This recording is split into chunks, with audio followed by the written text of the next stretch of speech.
Grace, tucking my knob was written. What do you mean tucking your knob? Just say tucking my dick. Hi, welcome back to my channel. Today we are going to be talking about the 13 books that I read in the month of May. And I did film this video yesterday, but I did not like the footage, so I thought I should do it again. So the thumbnail is from yesterday, but the video is new. Anyways, I read 13 books, as I said. 4 were from my physical TBR, 2 were on audio, and 7 were on my Kindle. And of those 7 books, 3 were arcs. So I'm gonna start with the arcs that I read on my handy dandy Kindle. The first one is It Is Already Out, and it is Riding the High by Paisley Hope. This is the third book. I think it's the Silver Pine Ranch series. We are following Georgia and Colt, and it is best friend's brother, forced proximity, marriage of convenience, and marriage in Vegas, and also single dad and nanny. Essentially, Georgia and Colt were friends a couple years back because when Georgia's best friend Olivia went to study, I think it was in Boston. She was left a little bit alone in their small town, so she sparked up a friendship with Cole, and they made that friendship a little like on the low because they didn't want people like thinking they were together when they were not, and then they didn't want her best friend and his sister to think like, oh, I'm sleeping with your best friend or I'm sleeping with your brother. So they were friends like on the low. And one night they were traveling to Vegas for the bachelorette party of, I think it was the couple in the first book, and they decided to get drunk because Georgia was sad, and they end up getting married in Vegas. But the plot twist was that they couldn't get divorced because Cole was just proclaimed sheriff of the town, and Georgia's father is also the mayor. And Georgia's father is very big on the image that she portrays on him, and they thought that since Cole was new to this position and there were people that wanted his position, getting a scandal that you got married in Vegas made they were gonna seem irresponsible, and they didn't want that. So they decided to stay married on without anyone knowing. But to like make up this force, Georgia decides to offer up her nannying services to Cole's daughter. So they are living together. That's what I said, forced proximity, because they are living together and she's nannying. And this was so fun. I give it a 3.5. It would have been a 4, except I just feel like once they decided to sleep together, it just got very lusty real fast. I just feel like in every other chapter they were doing something. And I've just been a little cringed out or annoyed at how the spicy scenes are being written right now. So I am not being a big fan of spicy scenes right now. So that's a me thing. But I would still recommend it. This was fun. And I didn't read the first 2 books. So you can also read this one alone if you want. I do want to go back to the first 2 because I feel like once you read an interconnected standalone series in order, you get so much more from the family, the friend group, and the small town in this case. So that was the first arc. It is already out, so you can go check that out. And the second arc that I read was Not Quite Dead Yet by Holly Jackson. This is the author of the Good Girls Guide to Murder series. And I was scared going into this one because I have only read that trilogy and I haven't read her other 2 books. And I was scared like she was going to be a one time author for me. But I am so glad to announce that is not the case because I gave this book 5 stars. In this book, we are following Jet. She is 27 and she always thinks that her next big thing is gonna happen. She feels like she's stuck in life and she hasn't done anything good with her life. Just so she's always waiting for like something to happen, something to spark up a passion in her. But imagine her surprise when on Halloween night someone goes and when she's arriving home, cracks her head open. Yeah, you heard it right. She cracks her head open. And she ends up surviving that head injury, which is honestly surprising, but of course it is for the plot of the story. But she will not survive. Why? Because she has 2 options. She can either get an operation to fix some bone that was like in one of the arteries in her head, but she has a kidney disease, so her arteries are like weaker than the normal person. So she has a less than 10% chance of surviving that operation, or she can live for 7 days and die of an aneurysm. So since she's always waiting for that next big thing in her life, she decides that she is gonna live those 7 days. And in those 7 days, she's gonna try to find out who tried to kill her. And we are just following her, trying to pick up clues, just searching and searching and investigating. But we also have a little subplot of romance with her best friend from childhood. And that was so good because you just get so invested in the characters, even though you are only knowing them for a week, but you just feel so invested and you see Jet grow, and you just want her to live because she started to appreciate life in those 7 days more than she did her whole life. And I just think that it was a good like mystery plot. At the end I did predict it, but it was good nonetheless. And I just feel like the author did a good job of having like this underlining message of appreciate your life because you never know when your last day is gonna be. And life is good. You just have to love the little things in your life. And if you hear the cat scratching herself, I'm sorry. Anyways, that was my second arc. And finally, the third arc that I read was Close Off by Stephanie Archer. This is the fourth book in the Vancouver Storm series. The first one is Behind the Net, and the second is A Fake Doubt. I think those are the most popular ones. So I got the arc for this one, and I'm so grateful. I gave this one a 4 star. We are following Alexei and Georgia, and they have been like enemies or like hating each other since the first book. And essentially, Alexei thinks Georgia is this stuck up girl that only cares about money because she's a doctor, but she's a doctor like with a fashion sense because she's always like being in heels that look expensive, and she's always dressing to the nines. But she's also a good doctor. She just likes to be confident in her body, and she thinks that when you look like that in a man, how do you say that? Like in a field where men are mostly the people that are working there, she just feels like they underestimate her for being like a woman and how she dresses, and she likes being underestimated because she can then show them what she's made of. Say hi to Nika. This is a problem with filming with cats around, but anyways. Yeah. So essentially, he's always mean to her because of that, and she is mean to him because they had like a little problem when they first met, and I think it was because he called her incompetent, and they always just had this grudge for like years, but they end up meeting each other because Alexei needs his visa renewed for playing in Canada because he is from Russia and he needs his visa, and Georgia needs to access her inheritance, and she needs to be married for that. So when nobody can marry them for that reason, they decide to spark up a little truce, and they end up marrying each other just for them to get their separate things. But of course, they fall in love with each other, and I loved how Alexei became this sweet, soft guy, and I loved the underlying message with the flowers. If you read it, you will know. But I really liked the dynamic. I really liked their dynamic, and I really like our main character Georgia because she was so confident, and I love reading about confident women who do not care what a man is gonna think about them. I love it. And also something that I did not enjoy, it was first that I feel like the chapters were ended very abruptly, and by that I mean like a chapter ended and then in the next one there was something that was mentioned, and I always or sometimes feel lost because I was like, did I read that in the last chapter or did I just completely forget about it? And there were things that, when you finish a chapter and you're like, that is the end of that chapter, and then they jump start to the next chapter and it is like a couple days later and you're like, but like what happened to the last thing that we said? So I just feel like the writing kind of got a little messy. It was very fast paced, but I think that the problem sometimes with having fast paced books is that you kind of lose sometimes a little bit of the plot. So that was something that I didn't like. I can't remember what something else I didn't like.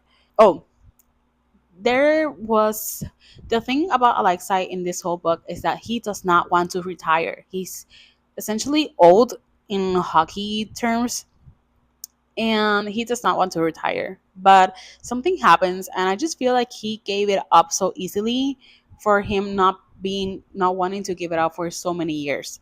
And I just that seemed a little unrealistic to me. And I know this is a romance book, but it just felt like no, like I don't think he would have done that. So those were the three arcs that I read on my Kindle. I also did read Rewind It Back by Liston 40. This was my first 5 star of the year, and I loved it so much. I love this series so much. I will probably reread it at some point in my life. But in this book, we are following Rio and Hallie, and we have known Rio from the first book, and he was always such a, like this clown guy who was always just joking around and making everybody laugh, but he never could find his love, and that's all he wanted. He wanted to love. But what we didn't know is that he was always just stuck on his first love, which was Hallie. And they were childhood friends to lovers, but something happened that they ended up breaking up and spending 7 years without talking. But then Hallie appears in Chicago as an interior designer, and she did his neighbor's house. And when he saw that house, he was like, I want that person to do my house so I can sell it. But imagine his surprise when that person was Hallie. But even though they had a bad history together, good and bad history together, she decides to do his house because she needed it to have a full-time job in her firm because she was a intern. So she ends up like working in his house, and they end up spending together, of course, because she's doing his house. And it just sparks up from there. We get past and present timelines, so we can get to see them when they were children and how they fell in love. And I loved that past and present perspective because I feel like we got to know Rio and Hallie as children and how they sparked up their friendship. And I just feel like that was so pure how they were as childs, and I love that so much.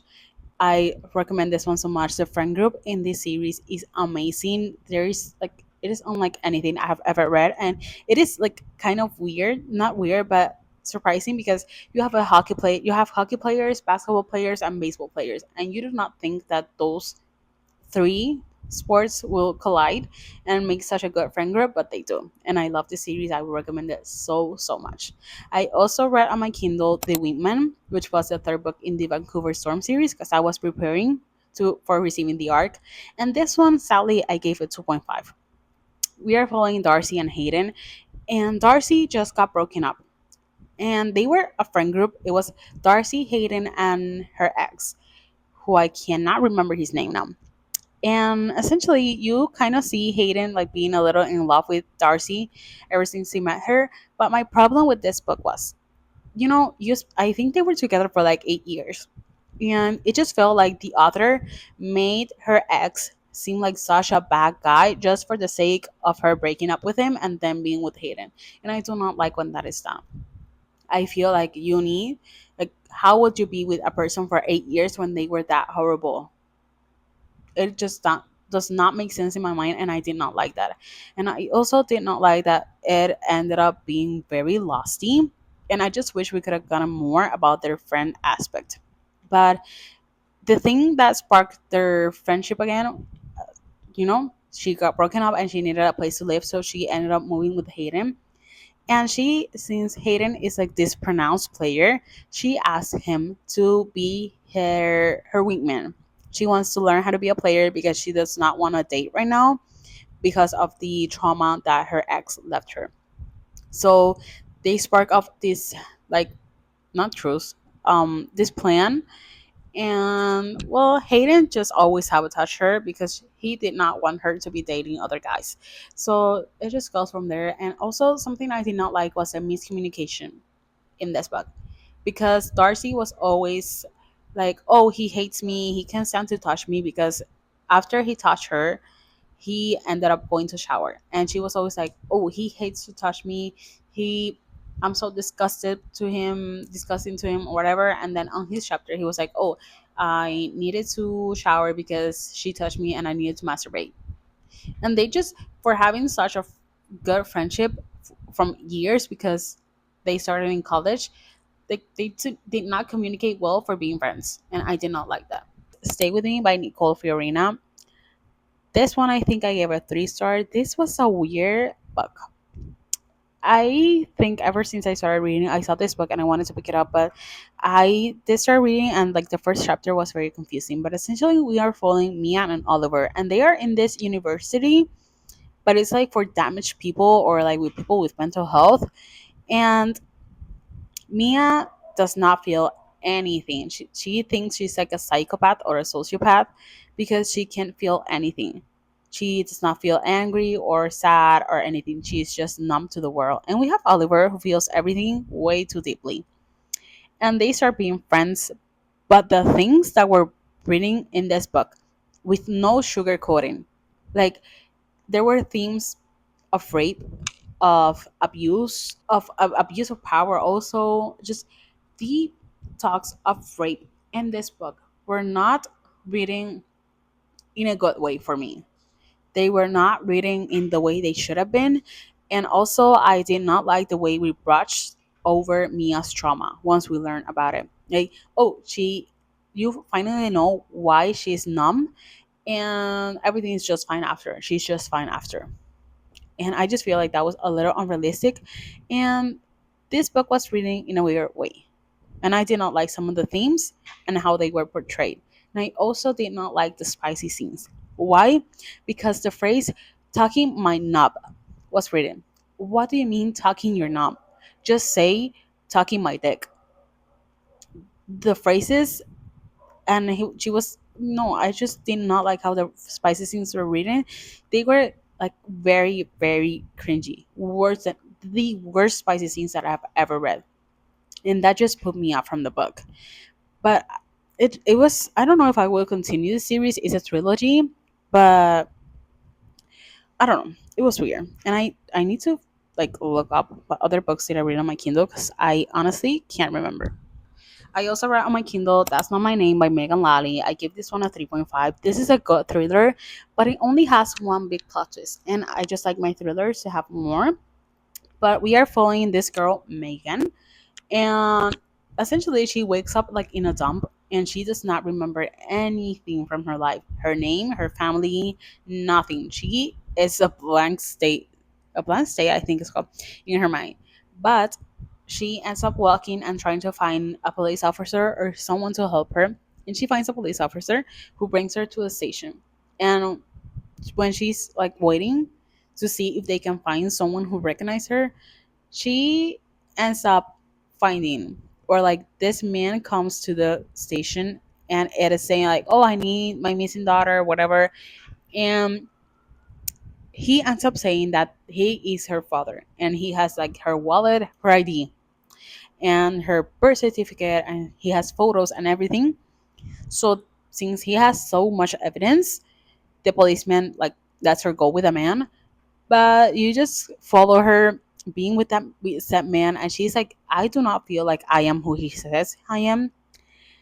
And she ends up finding some twisty things, and the big plot twist in this book was so sad. And we are following her POV and Drew's POV. And Drew is trying to find his missing girlfriend, and it was so sad at the end. But it was a good thriller. I give it a 3.5. I just wish it had more. But I think essentially those are the 7 books that I read on my Kindle. Now, let's go to the audiobook so we can finish on the physical books. The 2 audiobooks that I read, the first one was Julie Chan is Dead by Lian Xiang. I gave this one a 3.5. Essentially, we are following Julie, and Julie is the twin sister to Chloe. Chloe, they got separated when they were children because Chloe got adopted and Julie did not. She ended up staying with her aunt, and Chloe ended up being with a rich family, and she ended up being a big influencer.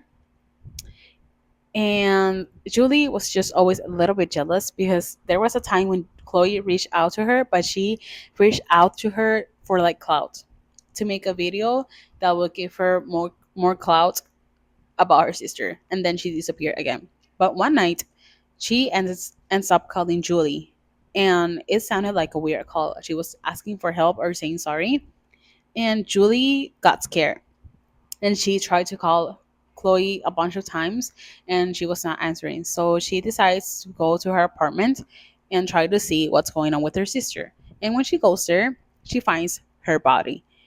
And she calls the police and everything. And when they were asking her about her twin, since they thought she was Chloe, but she was Julie, she ends up saying that her twin sister, who was Chloe, she says that she is Julie. And Julie gets the life of Chloe. I don't know if I'm explaining this right, but like they do a swap.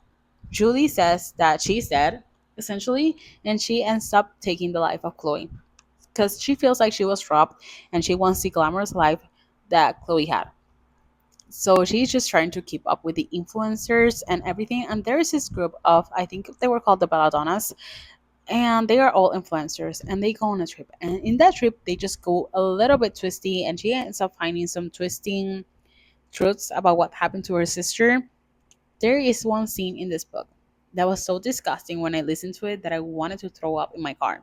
So just be wary that there is something disgusting in this. But I just loved the theme of social media and how it can fuck you up. And, like nothing is ever as it seems. And if you have read Yellowface, this is like that, but like make it social media. And the other audiobook that I read was Final Girls by Riley Sager. I gave this one a 2 star. I listened to The Only One Left by him and I really enjoyed that one. Like I was screaming like what the hell while listening to it. But this gave nothing. This was so boring. It gave absolutely nothing. And I was expecting a little bit more, but the plot was not. We are following, I think it was Lisa. Oh my god, I can't remember. Quincy, Lisa, and Sam.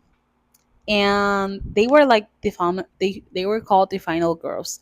And essentially, as you can guess, they three were part of this big news. Like Quincy was on vacation with five of her friends, and the friends ended up being killed, and she survived. And Lisa lost nine sorority sisters, and Sam, she went up against this segment. That's what it says here.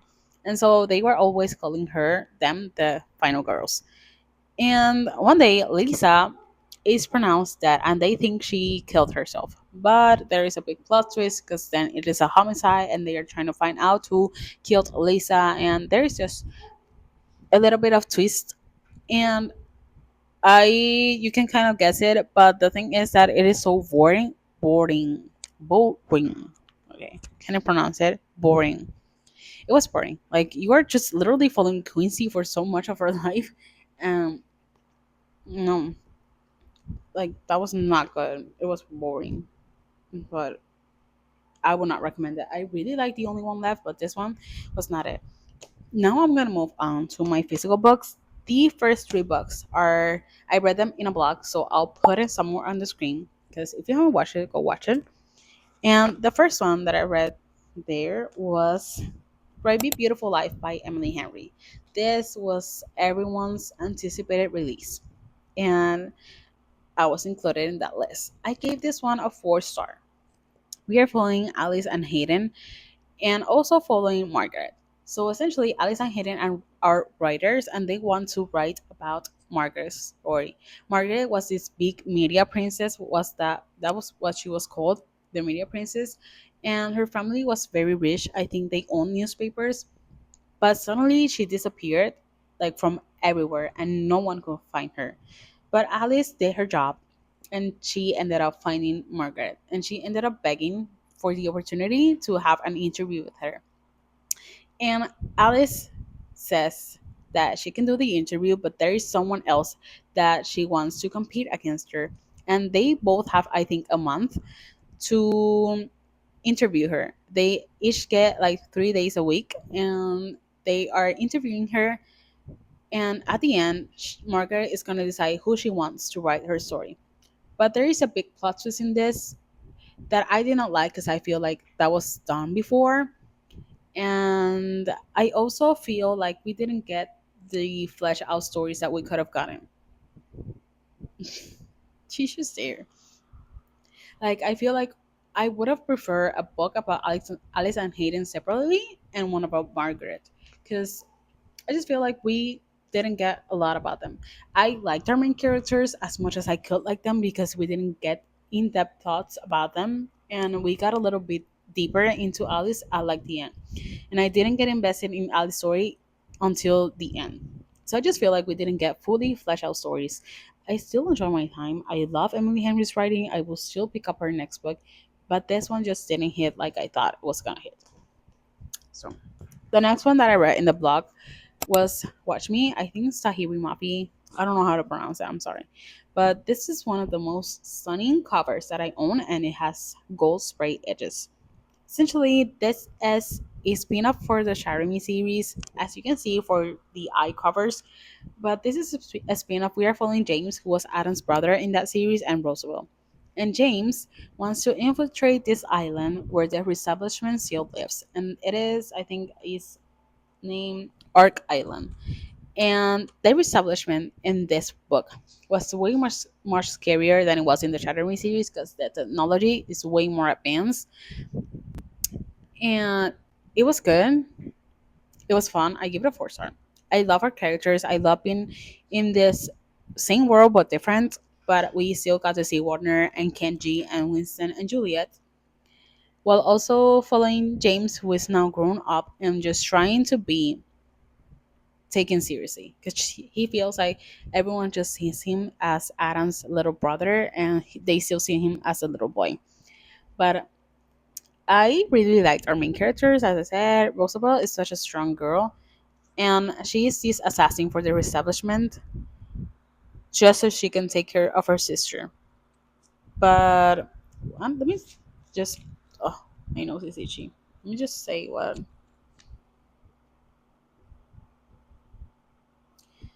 Yeah, she's a trained assassin, and he is just trying to infiltrate that island because he thinks that he can do it, but he gets arrested, and Roosevelt is called to kill him, and then things happen. But I'm excited to see how this one's gonna go, and as I said, the establishment in this one is way more scary. They have like a chat GPT, but like creepier. And then I read, I think this is one of my favorite books this year. It was not a 5 star, but it is so good. The Conditions of Will by Jessa Hastings. This was a 4.5. I love this book so much, and I'm trying to show you the tops that I did in this book. I tapped this book so much because I love Jessa's writing. And essentially, I think you should go as blind as possible. But we are following Georgia, and she lives in London, and she studies psychology, so she knows a lot about body language, and she can know what people are feeling just based on that. And she lives in London because she was kind of exiled by her family, and something happens that she needs to go to South Carolina again. And you're just following her being back in her household with her brother, who was exiled too because he was gay. And his brother brings his sponsor, which was Sam Penny. And Georgia and Sam spark a little friendship and romance, but they have to be careful because Oliver, which is her brother, also wants Sam. And it is just family drama and trauma and just growth. And oh, this was so good. The epilogue made me cry so bad. So bad. I love these characters. And I'm so excited for her new release. And the last physical book that I read was The Griffin Sisters' Greatest Hits by Jennifer Weiner. This book I picked up for my book of the month pick because I wanted something similar to the favorites. And I am sad to say this one did not give. This one, as you can imagine, we are following two sisters who were this they produced like only an album and then they broke up after that album, and you're just following how they became famous and what happened to break them up. But like, you expect so much drama from the blurb and there is not that much drama, and it was honestly a little anticlimactic. And the main thing that I didn't like, I don't know if I said the rating, I give it a 3 star, but the main thing that I didn't like about this book was the way one of our main characters was portrayed. I saw that this author writes a lot of plus size women. But the way it was written in here, I don't know if you can see it in the cover, but like you see, one is skinny and one is like a little white, a little chunky. Like she is not skinny, but the way it felt like they were fat shaming him, they were fat shaming her left and right. Like every time someone spoke of this character, they were like, she's so fat, she's gonna break something, like she's so ugly, her her face is so greasy, her hair is so messy and frizz, and it has a lot of frizz. And they were just talking her down. They never had something to say good about. They never had anything good to say about her unless it was her singing voice and her talent for music. But they were always just saying the most horrible things about her and her body and everything. And I just feel like, why, if you write plus size characters, why would you write a book that seems like you're just fat shaming left and right? I did not enjoy how that was written, and honestly, I just expected more. But those are the 13 books that I read in the month of May. Let me know if you have read any of them or if you want to pick some of these up. I would love to know your thoughts in the comments, and I'll see you in the next one. Bye.